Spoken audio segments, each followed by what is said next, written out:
তৃতীয় ছবিতে কি এই স্বপ্নের পুরুষের কাছাকাছি চলে আসছেন সারা? সবাইকে গল্পকথা ইউটিউব চ্যানেলে স্বাগতম। আমাদের চ্যানেলে সাবস্ক্রাইব করেছেন কি? বলিউডের অজানা সব নিউজ আপডেট পেতে সাবস্ক্রাইব লেখার উপর ও বেল বাটনে প্রেস করুন। বলিউডের নবাব নন্দিনী সারা আলি খানের শুরুটা মন্দ হচ্ছে না। ক্যারিয়ারের শুরুতেই দুটো ছবি কেদারনাথ ও সিম্বা প্রায় একই সঙ্গে মুক্তি পেতে চলেছে। আবার এরই মধ্যে তৃতীয় ছবিতেও সই করতে চলেছেন সারা। এশিয়ান এজ সূত্রের খবর। তবে সারার জন্য সুখবর শুধু এটাই নয়, আরও একটি আছে।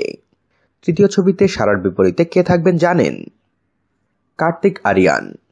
হ্যাঁ, ঠিকই শুনছেন।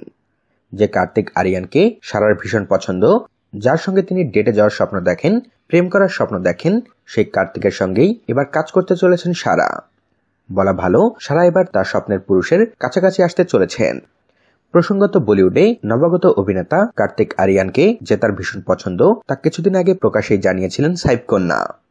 এমনকি কফি উইথ করণ সিজন 6 এ বাবা সাইফের সামনেই কার্তিকের প্রতি তার ডেট করার ইচ্ছার কথা তিনি জানিয়ে দেন।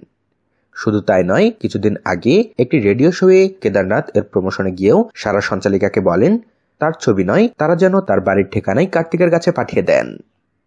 এদিকে সারার একটি ইচ্ছের কথা কার্তিকের কানে পৌঁছালে তিনিও কিছুটা লজ্জা পেয়ে সারার সঙ্গে কফি খেতে যাওয়ার সম্মতি জানান।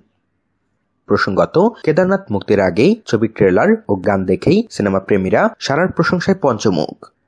তাই শুরুটা মন্দ হচ্ছে না সাইফ কন্যার। এদিকে ইমতিয়াজ আলীর ছবিতে সারা তার পছন্দের পুরুষ কার্তিক আরিয়ানের সঙ্গে কাজ করলে তাদের রসায়নও জমে উঠবে বলে মনে করছেন সকলে। বন্ধুরা, এদের কেমিস্ট্রি কি মানাবে? কি বলেন আপনারা? আর এই জুটি সম্পর্কে আপনাদের মতামত জানিয়ে দিন আমাদের কমেন্ট বক্সে। আর ভিডিওটিতে লাইক ও শেয়ার দিয়ে আমাদের সাথে থাকুন। ধন্যবাদ।